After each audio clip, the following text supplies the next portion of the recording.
APJ Abdul Kalam স্যারের কিছু বাণী, এগুলো যদি আমরা আমাদের জীবনে মেনে চলি, আমরা যদি আমাদের জীবনে প্রয়োগ করি, তাহলে আমরাও সফল হতে পারি।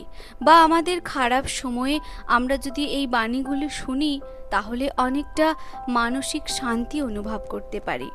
এপিজে আব্দুল কালাম স্যার বলেছেন, একটি ভালো বই 100 বন্ধুর সমান, কিন্তু একজন ভালো বন্ধু একটি লাইব্রেরির সমান। সফলতার গল্প পড়ো না, কারণ তা থেকে তুমি শুধু গল্পটাই পাবে। ব্যর্থতার গল্প পড়ো, তাহলে সফল হওয়ার কিছু উপায় পাবে। স্বপ্ন পূরণ না হওয়া পর্যন্ত স্বপ্ন দেখে যাও। স্বপ্ন সেটা নয় যা তুমি ঘুমিয়ে ঘুমিয়ে দেখো, স্বপ্ন হলো সেটাই যা তোমাকে ঘুমোতে দেয় না।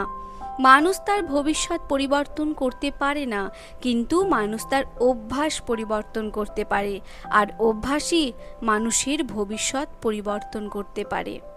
তুমি যদি সূর্যের মতো আলো ছড়াতে চাও, তাহলে সবার আগেই তোমাকে সূর্যের মতো পুড়তে হবে।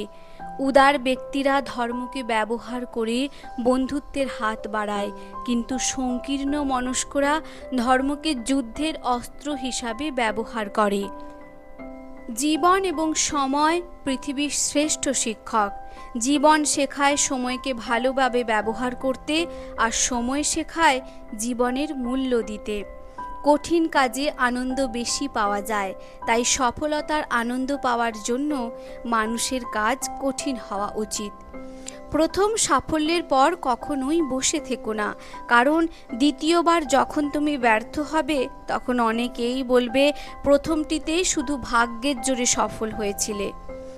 কাউকে হারিয়ে দেওয়াটা খুব সহজ, কিন্তু কঠিন হলো কারোর মন জয় করা।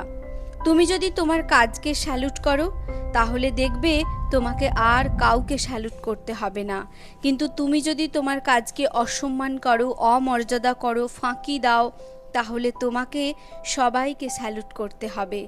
জীবনের সমস্যার প্রয়োজন আছে, সমস্যা আছে বলেই তো সাফল্যের এত আনন্দ। যে হৃদয় দিয়ে কাজ করে না, শূন্যতা ছাড়া সে কিছুই অর্জন করতে পারে না। ফেল করে হতাশ হয়ো না। ইংরেজি শব্দ ফেল মানে ফার্স্ট অ্যাটেম্পট ইন লার্নিং, অর্থাৎ শেখার প্রথম ধাপ। বিফলতাই তোমাকে সফল হবার রাস্তা দেখিয়ে দেবে।